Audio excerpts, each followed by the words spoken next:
Welcome to ABC campus. आज हम companies act 2017 में सेक्शन 155 कवर करेंगे, जिसका टाइटल है नंबर ऑफ डायरेक्टरशिप। तो बेसिकली इसके अंदर दो पॉइंट्स हैं, एक है limit on number of directorships और दूसरा पॉइंट है कैजुअल वैकेंसी इन लिस्टेड कंपनी। तो पहले पॉइंट के अंदर बेसिकली ये शर्त है कि no person shall hold office as a director including as an alternate director. Alternate director का कॉन्सेप्ट आगे जाकर एक सेक्शन में हम कवर कर रहे होंगे। At the same time, in more than such number of companies as may be specified। अब इस रूल को लॉ का हिस्सा बनाने का मकसद ये था कि डायरेक्टर्स जो हैं वो जब एक ही पर्सन 20-20 25-25 कंपनी में अगर वो डायरेक्टर के तौर पे काम कर रहे होंगे तो वो उन कंपनीज को प्रॉपर टाइम नहीं दे सकेंगे, अपनी ड्यूटीज़ को प्रॉपरली परफॉर्म नहीं कर सकेंगे, अपने फंक्शंस जो हैं वो इफ़ेक्टिवली जो है वो परफॉर्म नहीं कर पा रहे होंगे।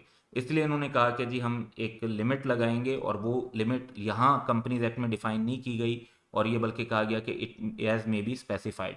तो ये कई जो है रूल्स कुछ बने हुए हैं जैसे कोड ऑफ कॉर्पोरेट गवर्नेंस वगैरह में, और वहाँ पर इस तरह की पहले एक लिमिटेशन होती थी 10 कंपनीज के अंदर मैक्सिमम आप डायरेक्टर हो सकते हैं और अब हो गई है 7 कंपनीज के अंदर मैक्सिमम डायरेक्टर हो सकते हैं। तो ये वक्त के साथ ये तो खैर नंबर जो है वो रूल्स के और रेगुलेशंस के अंदर चेंज भी हो सकता है, लेकिन बेसिक पर्पस जो इस रूल का था वो ये था कि कोई ना कोई लिमिट जो है वो एससीसीपी के पास पावर होनी चाहिए कि वो लगा सकें कि उस लिमिट से ज़्यादा पर एक single person at the same time over his lifetime a person can be a director in hundreds of companies, but at one point of time वो एक नंबर की लिमिट लगा देंगे, लेट्स से 7, कि जी इससे ज़्यादा कंपनीज में आप डायरेक्टर नहीं हो सकते। और मकसद इस रिस्ट्रिक्शन का ये है कि ऐसा पर्सन फिर जिन कंपनीज को वो डायरेक्टर के तौर पे काम कर रहे हैं उनको वो प्रॉपरली अपना टाइम दे सकें, उनके अंदर अपने फंक्शन इफेक्टिवली परफॉर्म कर सकें।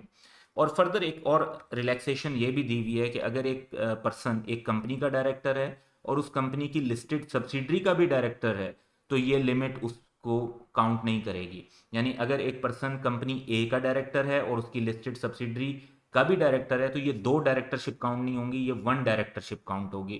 तो ये फर्दर रिलैक्सेशन है, यानी इस तरीके से तो अगर एक ही कंपनी और उसकी सब्सिडरी के अंदर वो डायरेक्टर हैं तो वो बेसिकली वन ही काउंट हो रहा होगा, तो 7 से ज़्यादा भी उनको अलाउड हो सकता है।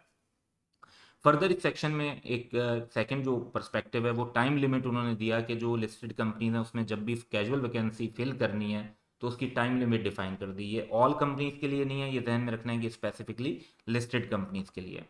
तो any casual vacancy on the board of a listed company, casual vacancy क्या होती है कि जी एक डायरेक्टर जो है उनकी लेट से उन्होंने रिजाइन कर दिया, उनकी डेथ हो गई या किसी वजह से उनका ऑफिस वकेट हो गया, तो ऐसी सिचुएशन में जो न्यू डायरेक्टर की अपॉइंटमेंट होगी वो 90 डेज के अंदर अंदर होगी। वैसे उन्होंने रिक्वायरमेंट लॉ में लिखी है कि अर्लीस्ट करनी चाहिए, जल्द से जल्द करनी चाहिए, लेकिन मैक्सिमम जो टाइम लिमिट है वो 90 डेज का है from the date the vacancy occurred. जब भी वैकेंसी उसके 90 डेज के अंदर फिल करनी है ताकि कंपनी में प्रॉपर नंबर ऑफ डायरेक्टर्स जो हैं वो अवेलेबल हों और वो अपने फंक्शंस को प्रॉपरली परफॉर्म कर रहे हों।